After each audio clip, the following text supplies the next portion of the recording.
City's Democratic gubernatorial hopeful Matt Brown. Thanks for coming into the studio today. Thanks I appreciate it. Yeah, happy to be here. Big day. Announced your jobs and economy plan this morning, so had to have you here in the studio as you put even more meat on the bone of your campaign heading towards the primary. So let's just start about how you took this from a holistic vision of how you want to present it. Yeah, great question. Well, I think holistically the economy isn't working for people. So for most people, what matters is that the cost of everything they need, housing, healthcare, education, childcare, have gone up and up and up and up for years, and they're still going up. And what people earn, their wages, their incomes have stayed the same. It's a flat line. And so that means that life is getting harder for people. So it's just not working. And so what I put forward today is a comprehensive plan to create an economy that works for everyone. So we're talking about creating thousands of good jobs, lifting wages, and at the same time addressing some of our most pressing needs in our communities. So you broke it down into sort of 5 different buckets here of how you're approaching it. Let's talk about affordable housing and the need here in the state. Well, we're in an affordable housing crisis. We have one of the most serious affordable housing problems in the country. We're at the bottom of the pack. If you earn $50,000, which is almost median income in this state, you can afford to buy a home in Central Falls and parts of Providence, and that's it. And renting a home is not a lot easier. It's really hard to find a place to live that people can afford here. So the problem is there's not enough housing. The builders want to build. They want to build all kinds of houses, including affordable housing for working families. We would need to be building 3 times as many houses per year as we are now to meet the demand over the next 10 years.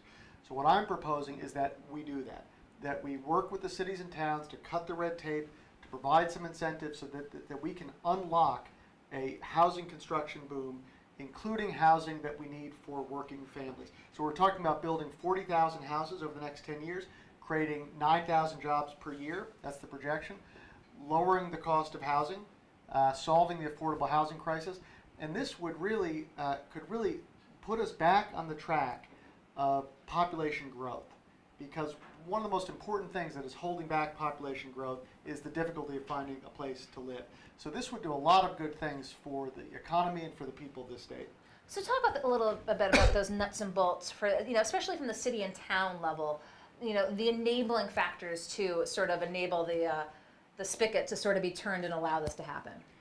Well, some of it is cutting red tape, and we want to help to do that and make it easier to build houses. It's one of the hardest states in the country to build a new home, and has been for a long time. So we need to make that easier. Secondly is the funding for the cities and towns. So for many, many years and right up through the current day, our state, including Governor Raimondo, has cut taxes and given tax breaks to corporations and the wealthiest individuals. And that has raised the burden on cities and towns. Compelled them to raise property taxes so that they can fund the schools. So right now, Rhode Island is one of the bottom 5 states in the country for the state funding of schools. So we want to provide some incentives for cities and towns so that the builders can build more housing, more people can move in. That includes children moving in who need to be educated. We want to provide some incentives for them in terms of more state funding for the schools, and to lift some of the burden on the cities and towns. And the way we're going to do that is just to repeal some of those extreme tax cuts on the wealthiest corporations and individuals that the state has put in place, that Governor Raimondo has put in place, and that President Trump piled on top of. And we need to pull back on those and provide some more funding to our cities and towns for schools. So that's one of the facets of the jobs and economy plan. Let's talk energy. This has been a central tenet to your campaign so far. Yeah, again, this does 2 things at once. It would create a projected 11,000 jobs, good jobs, building out our wind system, our solar system, but it would also, of course, provide a critical need going forward, which is clean energy for the future, which is where the world is going. There's going to be clean energy. We're moving away from fossil fuels. The question is, who gets the benefits of that? And I want Rhode Island to be on the cutting edge of that so that we get the benefits, that we are creating our own energy, creating jobs in the process, exporting the surplus as a source of revenue for years to come, instead of being behind like we have been before and having to depend on other states for this, and our money would be going out of state to import.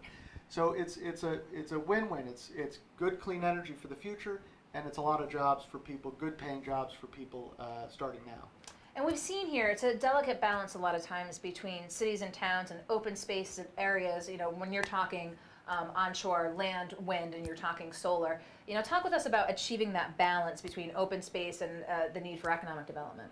Yeah, we can't do what we're doing now. At this point, we've got people who care about the environment pitted against each other, people who care about climate, eager to get wind farms and solar panels up, talking onshore now, and people who are traditional environmentalists concerned about environmental protection, protecting the open land and open space and forest.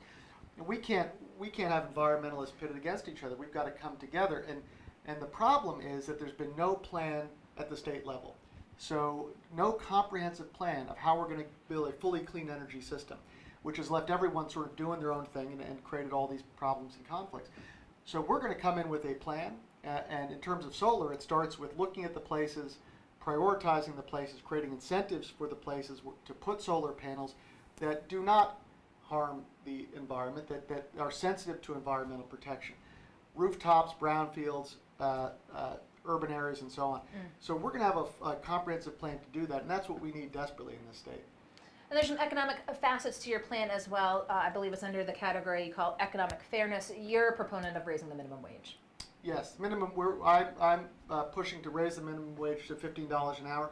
So if you make what is currently the minimum wage for a family of four, you're living in poverty, and we just can't have that in the United States of America. There's so much wealth here, and we've created a system of such steep inequality, and it's so unfair, and it's so bad for people and so bad for the economy. So we need to change that. We need to have a minimum wage of $15 an hour so that everyone who's working can make a living, can create a life for themselves and their families. One of the things I hear all the time across the state and have for years, but it's getting worse, is so many people who say they love Rhode Island. It's the most special place in the world. All I want to do is stay here and raise my family here, but there's not enough opportunity. I can't make enough money to make a life here and to stay here. And the second thing you hear, of course, from parents, and I'm a parent, my kids are 12 and 10, so they're not at this age yet, but parents with older children who are grown who say, all I want is for my kids to come home and live here and be close to me, but there's no jobs and there's no opportunity. The jobs don't pay well enough for them to make a life here. So we need to raise the minimum wage, create jobs, make sure that everybody can find a good job and everybody can make a living off the job that they have. And we've heard the minimum wage debate here the last several years up at the General Assembly. And of course, we hear from the flip side from especially small business owners, some in particular who say, I can't afford to have this increase in the minimum wage. I'll either have to lay people off or close. What do you say to those folks who counter with that? Well, we're providing relief for small businesses. So right now, we have a system in this state that where we have a flat corporate tax. So This is segueing into sort of the fourth. all right, well, they're all connected. They're all It's connected. a comprehensive plan. So we have a system with a flat corporate tax, meaning that the biggest corporation pays the same tax rate as the very small business. That's not fair. I mean, the big corporations already have subsidies. They operate overseas where they get cheap labor. There are all kinds of benefits that they have, and particularly these monopolies. The small business people, they're breaking their backs, sometimes for generations, to start and run their small business, and they need some relief and some support. And they're the future of our economy. I mean, this is a small business culture. It's a small city and town culture, a small business culture, and we need to give them some relief and give them a break. So we're proposing doing what 14 other states have done, which is a graduated business tax, meaning that the biggest businesses pay a little bit more, so we can cut taxes and fees for the smaller businesses. And that ought to provide them some of the relief that they need. Okay, another facet to the plan here. And let's also talk about, finally, what you call economic democracy. Now, this is to allow workers to have a vested interest in the businesses in which they work and also allow those businesses to have this happen. Right, so one of the reasons that there's been such economic inequality in this state is that it's really only the very, very rich people who own stock, who own a piece of the business. And we talk about democracy as such an important principle, of course, and it is in our political system. We need more democracy in our economic system, meaning that you have more opportunities in the state for people to be owners of their business where they work, to have worker cooperatives, to have an ownership stake in the business so that they get a little bit more of the benefits of their labor.